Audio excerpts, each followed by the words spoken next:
ഇന്ന് നമ്മൾ നല്ല അടിപൊളി ഒരു ഉപ്പിലിട്ടതാണ് തയ്യാറാക്കി എടുക്കുന്നത്. പണ്ട് നമ്മൾ കടകളിൽ നിന്നൊക്കെ വാങ്ങി കഴിച്ചിരുന്ന ആ ഒരു രുചിയിൽ നമുക്ക് നെല്ലിക്ക ഉപ്പിലിട്ടത് വീട്ടിൽ തയ്യാറാക്കി എടുക്കാം. അപ്പോൾ ഇഷ്ടമായാലും ഒന്ന് ട്രൈ ചെയ്യാൻ മറക്കരുത്. ആരെങ്കിലും നമ്മുടെ ചാനലിലേക്ക് ആദ്യമായിട്ട് വന്നിട്ടുണ്ടെങ്കിൽ ഒന്ന് ചാനൽ സബ്സ്ക്രൈബ് ചെയ്യാനും മറക്കല്ലേ.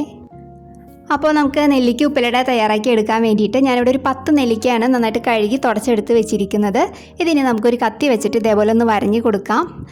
നിങ്ങൾക്ക് വേണമെന്നുണ്ടെങ്കിൽ ഒരു ഫോർക്ക് വെച്ചിട്ട് ഇതിൻ്റെ ചുറ്റും ഒന്ന് കുത്തി കൊടുത്താലും മതിയാവും. ഇങ്ങനെ ചെയ്തെടുക്കുമ്പോൾ ഇതിനകത്തേക്ക് പെട്ടെന്ന് എരിവ് ഉപ്പൊക്കെ പിടിച്ച് നല്ല അടിപൊളിയായി വന്നിട്ടുണ്ടാവും.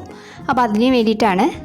അപ്പോൾ എല്ലാം ഇതാ അതേപോലെ ഒന്ന് റെഡിയാക്കി എടുത്തിട്ടുണ്ട്. ഇതിന് നമുക്കൊന്ന് വേവിച്ചെടുക്കാം. അതിന് വേണ്ടി ഒരു പാത്രത്തിലേക്ക് സ്റ്റവ് ഓണാക്കി ഒരു 1/2 ലിറ്റർ വെള്ളമാണ് ചേർത്ത് കൊടുത്തിരിക്കുന്നത്. അതിലേക്ക് നമുക്ക് ആവശ്യത്തിന് ഉപ്പ് ചേർക്കാം. ഉപ്പ് കുറച്ച് കൂടുതൽ വേണം. ഇനി ഇത് നന്നായിട്ടൊന്ന് തിളച്ച് വരട്ടെ.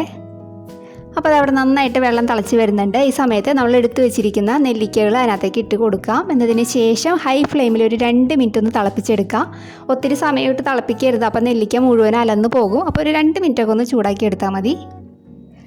അപ്പോൾ അതവിടെ നന്നായിട്ടൊന്ന് തിളച്ച് വന്നിട്ടുണ്ട്. ഇനി നമുക്ക് ഫ്ലെയിം ഓഫ് ചെയ്തിട്ട് ഇതൊന്ന് തണുക്കാനായിട്ട് മാറ്റി വയ്ക്കാം. അപ്പോൾ കുറച്ച് സമയം കഴിഞ്ഞിട്ടുണ്ട്. നമ്മുടെ നെല്ലിക്കയും വെള്ളമൊക്കെ കൂടെ നന്നായിട്ട് തണുത്ത് വന്നിട്ടുണ്ട്. ഇതിന് നമുക്ക് നല്ല ഡ്രൈ ആയിട്ടുള്ളൊരു ചില്ലിൻ്റെ കുപ്പിയിലേക്ക് മാറ്റി കൊടുക്കാം. അപ്പോൾ നെല്ലിക്കയും വെള്ളവും കൂടി അതിനകത്തേക്ക് ചേർത്തിട്ടുണ്ട്. നെല്ലിക്കയുടെ മുകളിൽ നിൽക്കുന്ന രീതിയിൽ വെള്ളം ഒഴിക്കുക. അതിലേക്ക് എരിവിനായിട്ടൊരു 4 നല്ല എരിവുള്ള പച്ചമുളക് ചെറുതായിട്ട് അരിഞ്ഞ് ചേർക്കുന്നുണ്ട്.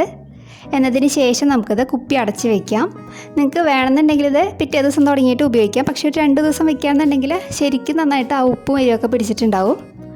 അപ്പോൾ അതാ ഒരു 2 ദിവസം കഴിഞ്ഞിട്ടുണ്ട്. നമ്മുടെ നെല്ലിക്ക ഉപ്പിലിട്ടത് ഇതാകുന്നില്ല അടിപൊളിയായി വന്നിട്ടുണ്ട്. ഇതിലിപ്പോൾ നന്നായിട്ട് ഉപ്പ് എരിവൊക്കെ പിടിച്ചിട്ടുണ്ട്. അപ്പോൾ നിങ്ങൾക്ക് ഈ രീതിയിൽ ഇഷ്ടമായാൽ എന്തായാലും ട്രൈ ചെയ്യാൻ മറക്കരുത്. നല്ലൊരു വീഡിയോ ആയിട്ട് അടുത്ത ദിവസം കാണാം. താങ്ക്